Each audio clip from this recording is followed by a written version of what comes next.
Turned it on and it wasn't.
What happened offshore and our role in the overall operation. However, we cannot talk about the specifics of our role during recovery or the specifics of any items recovered beyond what currently exists in the public record. Due to the sensitivity of the ongoing investigation, questions of that nature need to be directed to the U.S. Coast Guard, which is overseeing this investigation. And with that, I'm going to turn it over to Edward.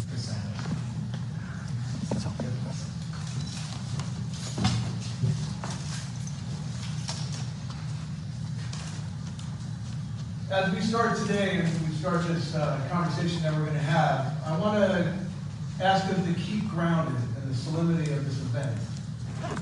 Throughout the entire evolution of this response, this same fundamental focus was at the core of how all of our teams did their job. During the urgency of the rescue at hand, we were always conscious of the crew of the Titan, their families and friends, and the safety of all the responders.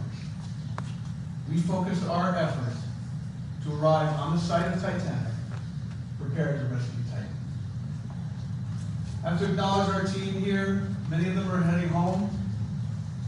Many of them are still traveling, and we have team members here.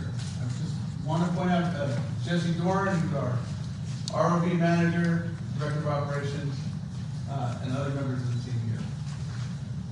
The first thing I'm going to do is give you a timeline of events, give you a sense of the sequence.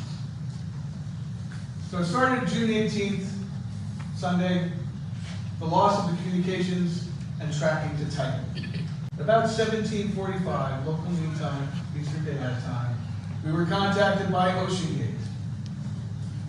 I landed at JFK Airport at around 11 o'clock and was in conversation with their director of operations immediately, assessed the situation, and we were asked to activate our deep water remotely operated vehicle system, Odysseus 6K.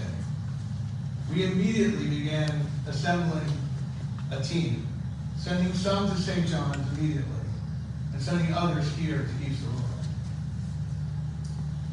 On June 19th, which is Monday, PRS began packing and mobilizing the Odysseus 6K ROV. Throughout the day, PRS staff arrived on site, and by late afternoon, PRS was at Buffalo Niagara International Airport, mobilized for deployment, where 2 U.S. Air Force C-17s were waiting for us.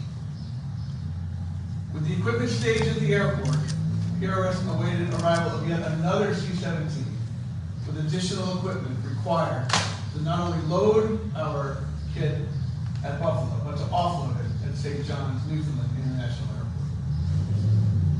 Tuesday, June 20th, 0400, we began loading to the 3 C-17s at the airport. We soon departed, arriving at St. John's, Newfoundland in the early afternoon. All 3 aircraft sequenced, all 3 aircraft organized in a manner to require the most efficient mobilization to the ship Horizon Arctic, which was waiting for us. The offload was immediate and focused. Awaiting us was a ship and a team and a community ready to engage us, to get us onto the ship, and to get us underway. The last load, container, ship, the truck arrived at the pier side, 2300 on June 20th. The ship was underway the next day, June 21st, at 0530. And the last truck arriving to us leaving the pier was about 5.5 to 6 hours. 70,000 pounds of equipment.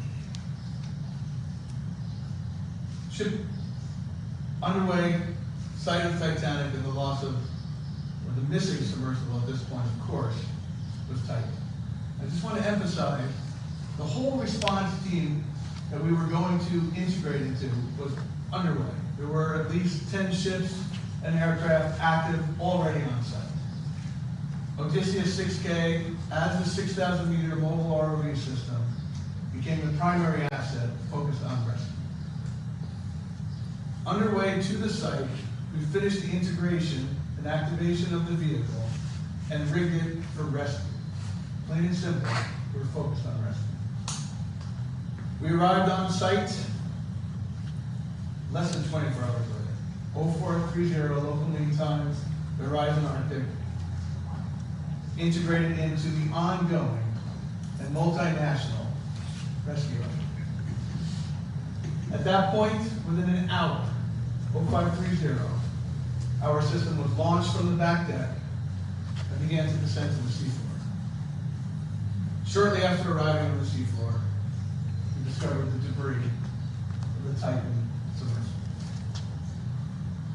Of course, we continued to document the site, and by 12 o'clock, sadly, a rescue turned into a recovery.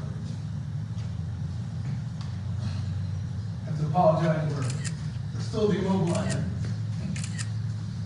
A lot of emotions, people are tired. During this period, upon arriving on site, we have to point out that the U.S. Coast Guard Incident Command reached out to the families of the Titan crew upon our discovery of the debris. Very important communication.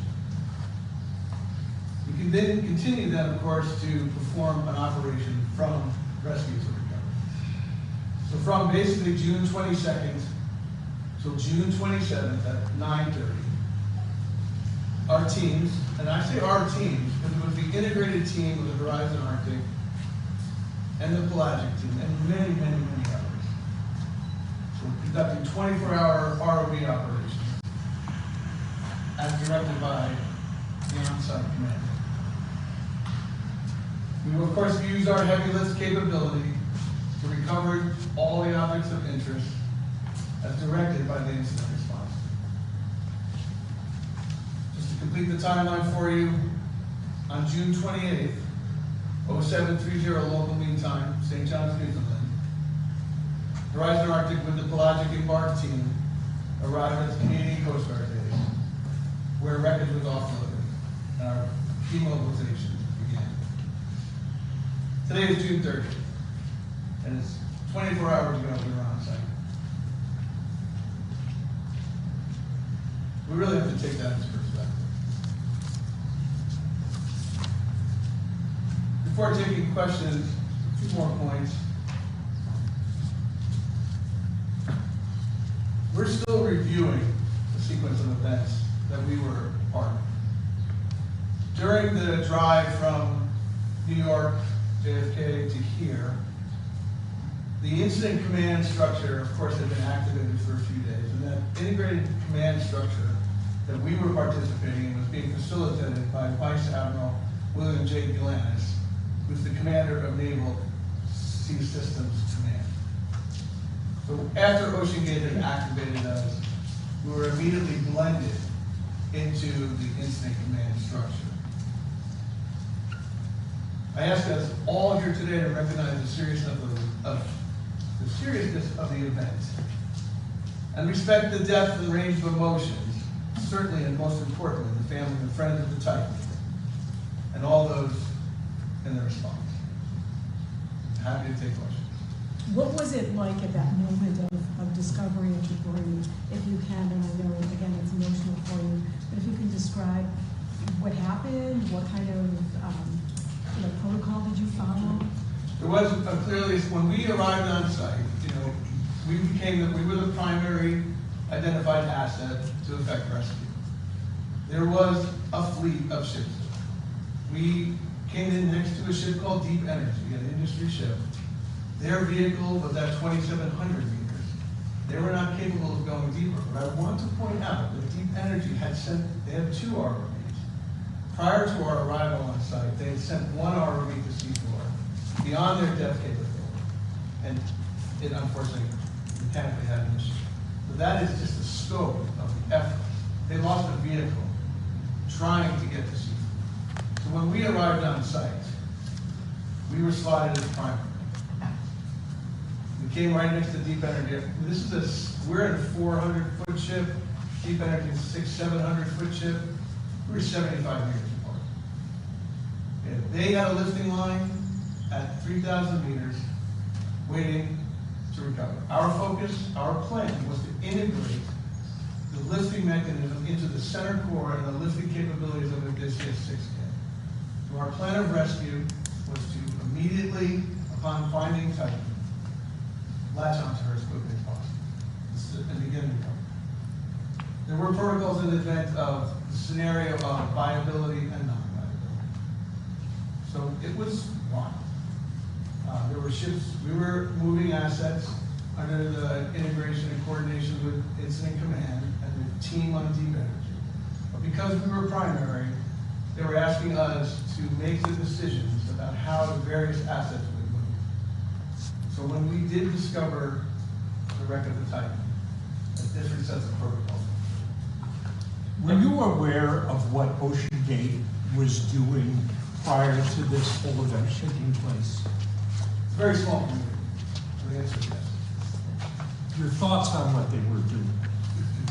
I mean, I really don't have I don't have necessarily an opinion on that. There's a strong investigation going on right now. Explorers, people who seek to be on the ocean, to go to depth, it's very compelling. We certainly share those desires. Our whole company is designed to support research and science at depth. So it was a passion and a joy for exploration. So. Now, Can you talk yes. about the technology of the Odysseus? Sure, yeah, so the Odysseus 6K is a remotely operated vehicle, meaning it operates from a ship through a tether. This is the control room of the system. This is actually the full kit as it is mobilized onto a ship. So it's a compact, mobile, 6,000 meter deep water system. And that's one of its key design characteristics. We've always known and we've always wanted to be available for these types of situations. Wish the call never came, but we wanted to be ready when it did. And so it's designed to withstand depths up to 6,000 meters. All the equipment, everything on there has to operate at that depth. Importantly, it has 7 function manipulators, high definition 4K cameras, heavy lift capability, a multiplicity of tools to allow us to do work at depth. Where was Odysseus built? Were you involved in the construction of this ROV, and where was it actually built? And is it housed here normally? So Odysseus 6K is our design, and it was built by MPH Engineering in Largo, Florida. A very strong collaboration with the fabricator, and we worked together to build this system. It first became operational in 2016. And our primary market is deep sea science. So we work a lot with the University of Victoria, Ocean Networks Canada as an example, and other groups. This is our operational base. We're a mobile system, so in a sense we can be anywhere. So this gets lowered. What part of this that we're looking at gets, is that what ends up on the floor? This entire vehicle goes to the seafloor. What you're seeing here is an integrated launch and recovery system. You can barely see the umbilical here. This allows the vehicle to be taken off deck, rotated over the side, and then lowered to the seafloor. In this image here, you can see the whole setup, right? So here's our integrated launch and recovery system, our winch with 7,000 meters of umbilical, control room, which is there, workshop. We're independent of the ship, and that's part of our plan, right? We need to come in and function immediately. And I say that, but I also need to point out that the success, or the opportunity for success, the opportunity to be on site and achieve what we all hoped we would achieve, is a function of integrating with the ship. We have a philosophy called the one team. It has to work. The ship crew, the embarked science, or in this case, the other personnel, and our ROV team have to become one team. It's a very dangerous thing that happens out there. Just offloading it from a truck. Just offloading it from a truck is dangerous. We have to keep, our thing is safety first. Safety of personnel, number 1. Safety of equipment, number 2. And objectives, number 3. Now, I will say, we pushed something, and everybody pushed something on this response. Now, you said it's a unique design for you guys, right? This was your design. Are you the only ones with equipment capable to go down that low and recover what you did based on the fact that the other ship, their unit malfunctioned? It didn't malfunction, but they pushed it beyond its depth rating. So is your machine one of the few that can actually go down that far and be okay? Yes. I mean, there are other systems like it, certainly. They exist in many parts of the world. But I think what makes our system somewhat unique is its capabilities and its mobility. You might want to speak to the fact that the continued operations really is a testament to the design and the functionality. We're looking at a almost flawless operation 24/7. I think that's a very good point. I mean, In some ways, I think, you know, as we look back at this, which we will, it was unprecedented in a sense, our ability to arrive at seafloor and then go to work. And then we worked for another 5 or 6 days at 3,800 meters. And then we began the recovery operations, which in and of themselves are quite challenging. Can you discuss a little bit again? You mentioned your rescue. You were rigged for rescue. Would the articulating arms have been able to, say, attach a cable to Titan if it had not imploded to try to lift it off the surface or the seafloor? Is that kind of what you were getting there? And we felt we'd be faced with 4 potential scenarios. Of course, the scenario we wanted was Titan just lightly on the seafloor, the crew intact, the pressure vessel intact. That would have made the sub slightly negative or maybe slightly buoyant. What we did is we tied a lifting mechanism into the center core of the vehicle, which we could not detach. Right? The sub was not being tracked. They lost tracking and communication, which we didn't know where it was. And subsea navigation and knowing where you are is essential for safe operations.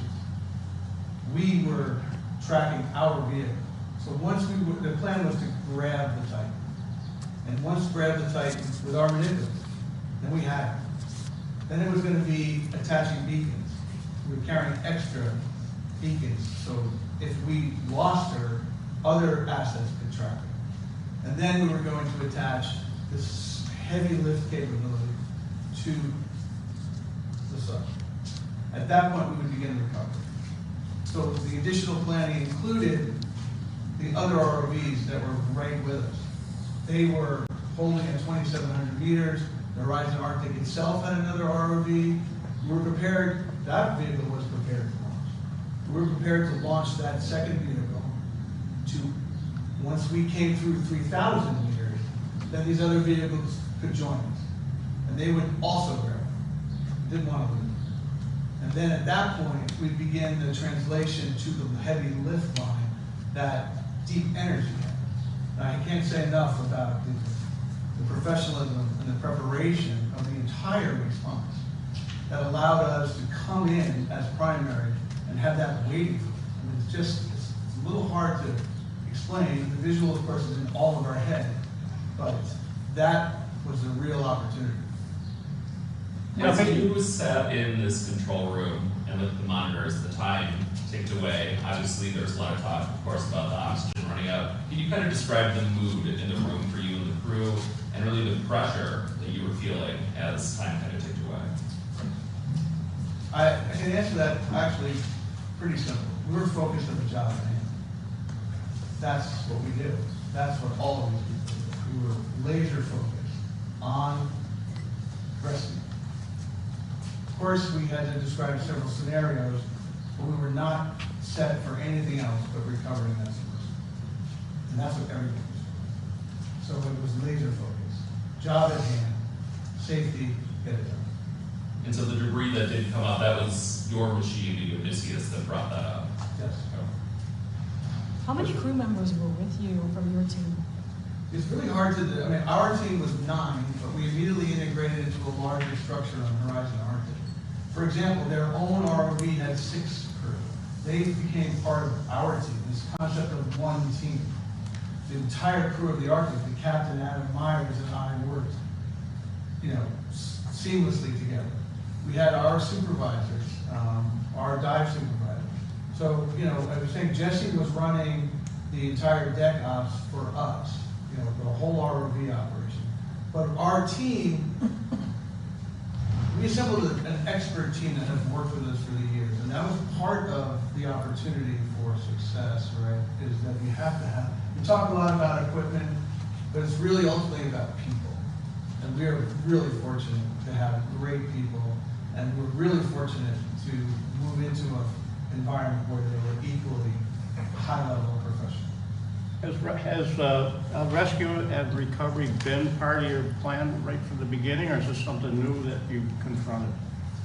We always knew that we'd be called at some point, and so we prepared the system for that. We could have been out on a job and we wouldn't have been out there, right? there were other assets that mobilized as well. There was a French ship with their vehicle. They were very importantly there at the back, and they were, it was not a race, but it's just everybody was going there. And we had been designated primary because the thought was we would be arriving on site first, which we did. How much did this cost? A lot. Billions, billions? Or are you not, we're not, Sure. okay. Is this, From failure comes advancement. What have you guys learned that will advance the undersea exploration? I think there's a lot to learn. I think we're very proud of the performance of our system. It performed. Our team performed. It actually achieved the mission at hand. We were very saddened we couldn't recover a viable zone. But beyond that, the system performed. Down the road, there are certainly things that we'll think about, but we haven't had time for this. With the solemnity of the event here, knowing that, but also there's this, I gotta tell you, there's a strong sense of pride in this community that you're here. Some people have said, you know, why weren't they over at the coast? I know you're in South Wellfleet, Massachusetts, you mentioned Santa Barbara. What was it about East Aurora that you decided to establish your base here? And we don't want you to leave, but is there any discussion perhaps to have you on a coastal, more of a coastal environment? We're a mobile system. We just got to St. John's, Newfoundland, probably less than 30 hours. So we're designed for mobility. So in a sense, we can be anywhere, but I've talked about people and community, and I really want to say this, that, and I'm going to describe this community. This is one community of probably dozens of communities around the world that came together. And that's why we were successful in getting this system mobilized to the airport, to St. John's, onto the ship, onto site, onto the community. And so we are also happy to be here, and we have no intent to leave. What ties you to East Aurora exactly, though? I mean, well, what brings this at least this base of operations to the village? That guy over there. And if I always say $1,000 for every time somebody asks me that question, I might be retired. But I say this, right, we have, so Eric Peterson is here. Eric is an MPH engineering. He designed and built this vehicle with us, and it's another example of the expertise that needs to come together to create something like this. But not only is the design solid, but the operational capability. When I called, and Eric is one of, half a dozen to a dozen individuals we called who just dropped everything. They came from Skagway, from Vancouver, British Columbia, from Austin, Texas, from Louisiana, from Newfoundland, from Nova Scotia, to assemble and to make this a reality. Now with the Odysseus 6K, just to clarify, it wasn't based here, but I mean, what is done here? I mean, It is based here. It is based here. Okay. It's normally, you wouldn't be able to stand where you're standing. Okay. But we like it when it's not here, because it means it's working. But we also like it when it is here. When will it be back here? It's arriving on Monday. So currently, it's on trucks, 3 trucks, and it's heading back here. We talked to Will Conan, who you may know at Hydrospace out in California, another undersea exploration expert. And he has said that in light of this tragedy, he would hope that other exploration firms like OceanGate would consider having your equipment either on site or standing by, God forbid it was needed. Do you think that would also be a future mission for you to work more so with these companies? As you said, they got them out, they called you immediately and said, get out here as soon as you can. But would you expect in the future you'll be doing more of that just in case, God forbid, we have another situation like this? I think certainly, we want to make ourselves available as the environment requires.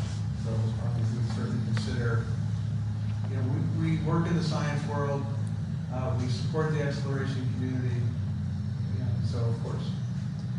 Well, the Great Lake. The efficiency of deployment, the efficiency of integrating with other group teams. How does that happen? deal with professionals, you have to have good leadership. You have to have trust and faith that the folks that are experts will execute on their job. And that happens over time. It happens with experience. It's work. You know, I can't imagine you would be able to train for this kind of stuff too often. It's so expensive. But I mean, how do you get that level of efficiency? You can't just be a bunch of professionals. They might have different ideas of how things go. The folks that are great at this come from a variety of communities. They can be auto mechanics that have a passion for motion and have a skill with their hands. They can be trained formally in violence. They can have a passion for engineering. It's a combination of skills and personality that make for success. You have to have experience. I mean, there's no question that you have to gain experience because it's a very complex operation. You're fraught with danger, but high reward. Can I make a request? Well, you should also point out that there is a very experienced and structured chain of command. It's not a group of people just racing together and calling their own shots. Yeah, when a ship environment at sea, operations they're structured. There's hierarchy. There's a level of communication and action, and it's because of, and that's true whenever you're operating in a dangerous environment. It's especially true when you're at sea. I mean, the captain is in fact ultimately in command, and so working very closely with Adam Myers, we had to form an immediate bond and level of trust with each other, and that was incredible. Just with you guys being based so close to the Great Lakes, is that kind of a nice, I know they're not as deep as maybe the ocean, but are those nice little testing grounds for you to go out and kind of test some equipment and other things with the Great Lakes available? We love to go to the Great Lakes. We haven't been there yet. There's some great things to look at.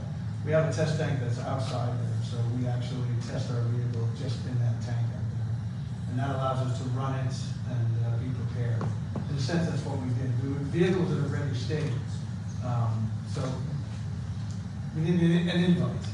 Moving 70,000 pounds of equipment is not inexpensive. Mr. Cassetto, I know you're the captain, they're probably gonna hide, but the gentleman who designed it, I think that is you, sir, I don't know.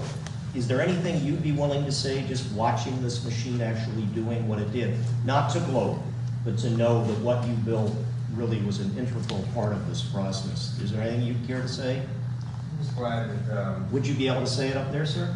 I probably could. Okay. I know, we're a pain. Okay.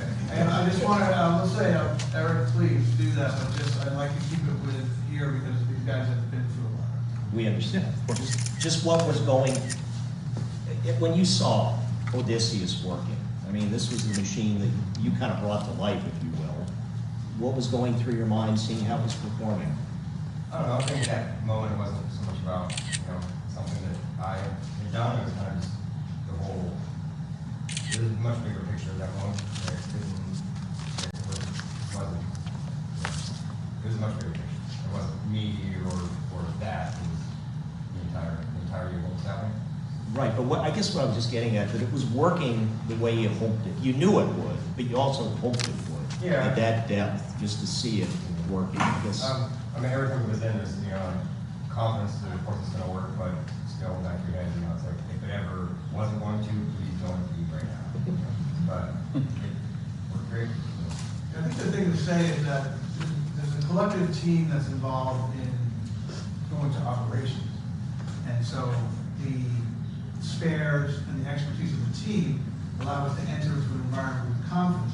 But things break, and it's not a design issue, it's just you're putting hydraulics, fiber optics, electrical, and you're throwing it over the side of a saltwater environment and driving it down 4,000 meters. So things do go wrong. You have to fix it, and that requires the proper equipment, the proper sparing, and the proper team. Sir, what was your first and last name? Eric Peterson. Eric, real quick, can you discuss your ties to the community? Did you grow up here? Did you? I'm from Clearwater, Florida. Okay. Yeah, so I got called Sunday night and I don't know if I went. I'm sorry, Eric, could you give us your last name and spelling? Peterson, Peterson.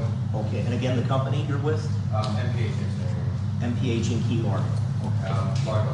Okay, all right, thank you. How long did it take to get from surface to seafloor? Yeah, thanks. It's Thank about you. an hour and a half. And that's normally, it's faster than we normally do. We talk about some of the changes that we made, and the one are descending. We normally descend at 25 meters a minute.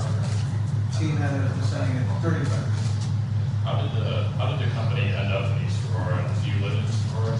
Jesse Dorn lives in East Aurora, and when we talk about people and the importance of people, the importance of keeping the equipment in a ready state, so it made total sense for us to be here and for it to be maintained and then operated. So this is our operational base.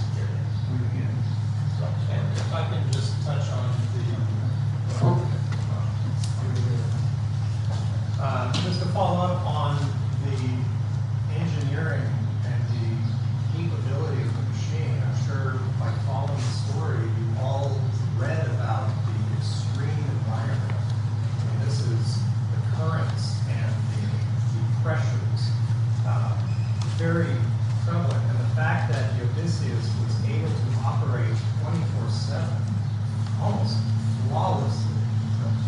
If you're in the deep ocean community, that's remarkable. So I again, what Eric has been able to achieve really needs to be underscored because this is unprecedented. And you said an hour and a half to the floor, and then how long after that did you spot the Titan? Very soon. Okay. And is that the control room? Is that aboard the Arctic, did you say? No, this is from another project. Oh, This okay. is where that's where the vehicle is operating from. Could you spell your last name for us, please? Sure, it's Cassano, C-A-S-S-A-N. Thank you very much. Thank you. Thank you. very much. All right. And thank you. Thanks. All right, thank you, everybody. That concludes our presentation.